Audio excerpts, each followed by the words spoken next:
Assalamu alaikum student. I hope all of you are fine. I'm your computer teacher. Today the date is 15 December 2020 and the day is Tuesday. Today we will discuss our next lecture, that is about the next tabulating machine. So let's open your books and page number 10. हमने अपने previous lecture में यहाँ तक काम किया था difference engine और analytical engine पे। तो आज जो हमारा काम है वो हमारा जो नेक्स्ट टॉपिक है वो है हॉलोरेट डिस्क। अब ये क्या था, in 1890 the Herman Hollerith built a tabulating machine called holoret disk as shown in the figure. This machine was invented with the help of the census of 1890 in America. Holoret disk consists of a card reader which sends the holes in cards and gear drive mechanism which could count and a large set of dial indicators to display the results. After building Herman started a company by the name of Tabulating Machine Company. Eventually, this company changed its name to International Business Machine. जी 1890 में हरमन हॉलरेट ने एक tabulating machine calculation के लिए एक machine बनाई जिसने उसे नाम दिया हॉलरेट डिस्क का। और ये मशीन काम कैसे करती थी? This machine used a system of electrical and mechanical signals. ये इलेक्ट्रिकल और मैकेनिकल सिग्नल्स को यूज़ करती थी as a set of wires position over poles of mercury and increment count data and paper punch card like। ये अपना काम कैसे करती थी कि जो भी इसका काम करने का तरीकाकार था, ये क्या करती थी, उस डाटा को पंच कार्ड के ऊपर, जैसे आज हम प्रिंटर से जो प्रिंट आउट लेते हैं तो ये पंच कार्ड के ऊपर जो था अपना रिजल्ट्स को प्रिंट करती थी। तो हरमन ने बाद में एक मशीन बनाई, मशीन नहीं कंपनी, जिसको उसने नाम दिया टेबुलेटिंग मशीन कंपनी। और इसमें इसने इस मशीन को भी यूज़ किया। और ये जो मशीन थी इसमें डायल इंडिकेटर्स होते थे रिजल्ट्स को डिस्प्ले करने के लिए, जैसे कि हमने पढ़ा था पेस्केलाइन मशीन में कि हमारे पास जो था व्हील्स हैं और उसके ऊपर स्लॉट्स होती थी रिजल्ट्स को डिस्प्ले करने के लिए। जैसे कि ये फिगर जो बनी हुई है इसमें ये देखिए स्लॉट्स बने हुए हैं, स्लॉट्स के ऊपर जो था वो रिजल्ट्स को डिस्प्ले करता था। तो इसी तरह इस मशीन में क्या था कि इसमें डायल्स इंडिकेटर्स होते थे जो कि रिजल्ट्स को डिस्प्ले करवाते थे। और फिर क्या हुआ, जब इसने अपनी कंपनी का नाम बाद में जो था चेंज करके इंटरनेशनल बिजनेस मशीन रख दिया, जिसे IBM शॉर्ट फॉर्म में कहा जाता है। नेक्स्ट जो मशीन है वो है slide rule. Slide rule based on the idea of logarithm. English mathematician William Ogden developed a device called slide rule in 1614. It was very useful for solving problems that involve multiplication and division. It has 3 parts: slide rule and transparent sliding cursor. जैसे कि ये देखिए, इस machine को मैं आपको दिखाती हूँ। जैसे कि डायग्राम में ये देखें, इसके ऊपर एक स्लाइड थी, ये एक रोल था जिसके ऊपर डिफरेंट टाइप्स के नंबर जो थे मेंशन थे, और इसके ऊपर एक स्लाइडिंग कर्सर था जिसे मूव कर दिया जाता था आगे या पीछे जहाँ पे भी उसको सेट करना होता। तो बेसिकली ये काम कैसे करता था? It is the most basic form that slide rule use 2 logarithm scales. इसके ऊपर ना 2 लोगरिथम स्केल बने हुए होते थे। जैसे कि अभी इस पिक्चर में तो बहुत क्लियर नहीं है, लेकिन आपको मैं इसकी एक क्लियर पिक्चर भी सेंड करूँगी। That allowed rapid multiplication and division number, जो कि क्या होता था, इससे हम रैपिडली बहुत तेज़ी से जो था मल्टीप्लिकेशन और डिवीजन का काम, जैसे आज हम कैलकुलेटर पे काम करते हैं, तो जब कैलकुलेटर नहीं था और इससे पहले जो कैलकुलेशन की जाती थी तो जो था स्लाइड रूल को भी यूज़ किया जाता था। This common operations can be time consuming and error prone when done on paper. ये क्या करता था कि जब हम इससे रिलेटेड कोई काम करते थे तो एक तो ये बहुत टाइम लेता था। जैसे आज हम कैलकुलेटर पे काम करते हैं तो कैलकुलेशन हमारी कितनी फास्ट एंड एक्यूरेट होती हैं। तो ये था कि जब हम स्लाइड रूल, आल्दो कि ये काम करता था कैलकुलेशन के लिए, लेकिन था यही कि ये जब हम इससे काम करते थे ये बहुत टाइम भी लेता था, टाइम कंज्यूमिंग काम था, और एरर फॉन्ट था कि इसमें एरर फिर भी जो था हमारा हो सकता था। यानी कोई भी जो हम आज कैलकुलेट करते हैं तो हमें पता होता है कि ये जो हमने मल्टीप्लाई किया ये ठीक है, या हमने जो डिवाइड किया, तो लेकिन ये था कि उसमें गलती के जो चांसेस थे वो भी थे। इस जो स्लाइड से काम करते हुए। अब नेक्स्ट जो मशीन है वो हमारी है मार्क 1। मार्क 1 जो मशीन है इसे हॉवर्ड एकिन ने बनाया था 1944 में। जैसे कि ये आप देखें, एक पिक्चर भी है इसके साथ।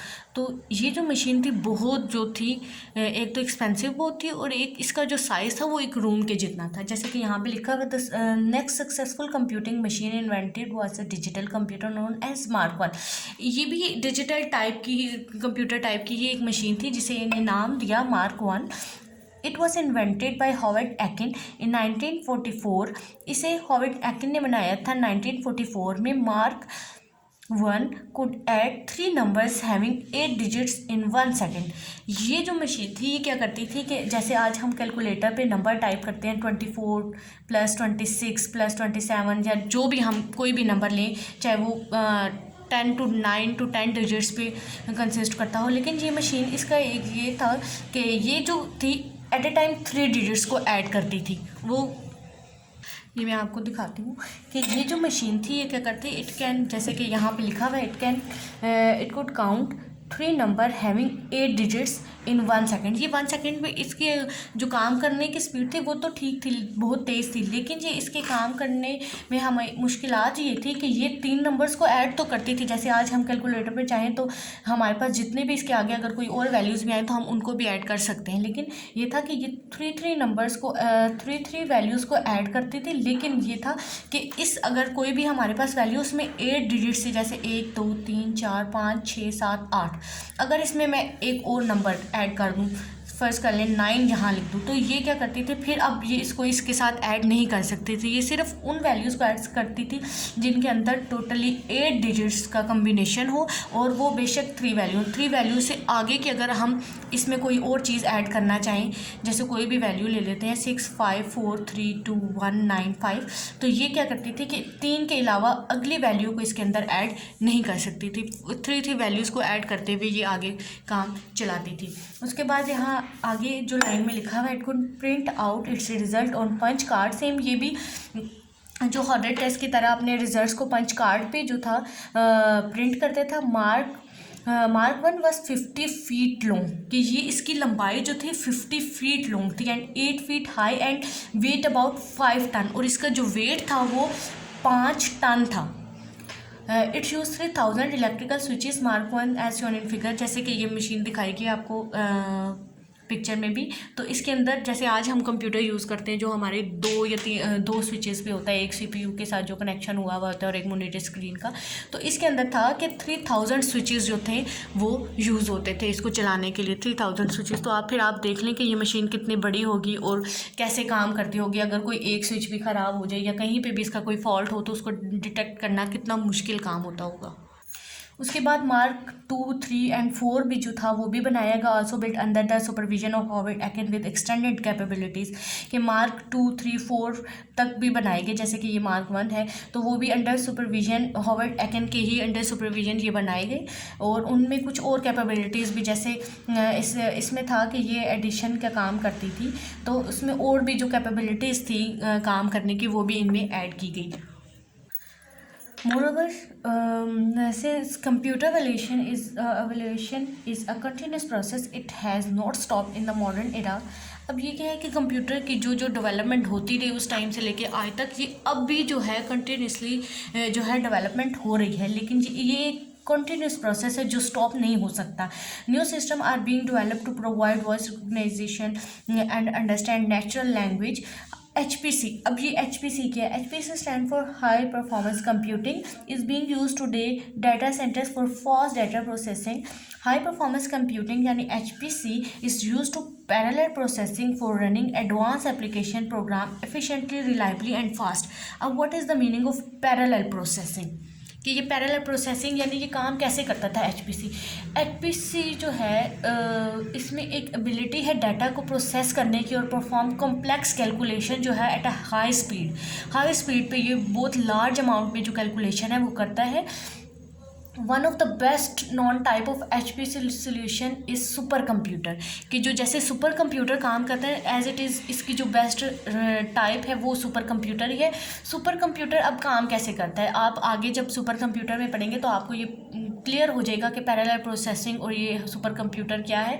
Super computer can take thousand of computer nodes that works together to complete one or more task that is called parallel processing. कि उसमें यह है कि उसमें थाउजेंड्स ऑफ नोड्स यानी मुख्तलिफ जो है कंप्यूटर्स को अटैचमेंट दी जाती है, और उसमें ये होता है कि बहुत से लोग एट ए टाइम काम कर रहे होते हैं, और इस चीज़ को कहते हैं पैरेलल प्रोसेसिंग। इसके बाद आता है cloud computing. The concept of cloud computing has been introduce in it is the simplest term. Cloud computing means storing and accessing data and program over the internet instead of computer hardware device. The current advancement in computer technology are likely to transform computer into intelligent machine having thinking power. The evolution of computer will probably continue till their processing capabilities has become equal to human intelligence or ever beyond that. अब ये है cloud computing. Cloud computing कैसे काम करती है कि जैसे हम अपने कोई भी डाटा है, कोई भी जो भी हम काम कर रहे हैं, तो हम वो कंप्यूटर की हार्ड ड्राइव पे स्टोर कर लेते हैं। लेकिन इसके अलावा एक और तरीकाकार है, जैसे आजकल हम इंटरनेट से कोई भी मटेरियल उठाने के लिए जस्ट टाइप करते हैं और हमारे पास वो मटेरियल आ जाता है। तो डाटा को जो इंटरनेट पे स्टोर किया गया और वहाँ से एक्सेस करने का जो है वो जो सारा है क्लाउड कंप्यूटिंग के अंदर ही होता है। और कंप्यूटर की जो है डेवलपमेंट वो बहुत पहले से स्टार्ट हुई है और अब तक जो है ये स्टॉप नहीं हुई, और फर्दर ये और डेवलपमेंट के साथ हमारे सामने आती है। And their processing capability has become equal to human intelligence. ये क्या है कि इसकी इतनी जो एडवांस काम करने के तरीक़ाकार और तकनीक है कि जैसे इंसान काम कर सकते हैं वैसे ही, जैसे अब हम अगर काम करने लगे तो बहुत सारी कैलकुलेशन को करने के बाद हम बहुत अपने आप को थका हुआ महसूस करते हैं, टायर्ड फील करते हैं। तो कंप्यूटर जो है वो बहुत फास्ट स्पीड से काम करता है और इट हैज़ नॉट फीलिंग, और ये इसके अंदर फीलिंग नहीं है। इसको जितनी देर भी चाहें तो आप काम के लिए यूज़ कर सकते हैं, और इसकी जो कैपेबिलिटीज़ हैं वो एज़ कम्पेयर टू ह्यूमन बहुत ज़्यादा है। So this is our topic. यहाँ तक आज हमने काम कंप्लीट किया। इसकी आज मैं आपको पिक्चर्स भी भेजूँगी, और फिर आपने ये काम अपना नीट एंड क्लीन नोटबुक पे करना है और यहाँ तक इसको याद भी करना है। ठीक है, अल्लाह हाफ़िज़।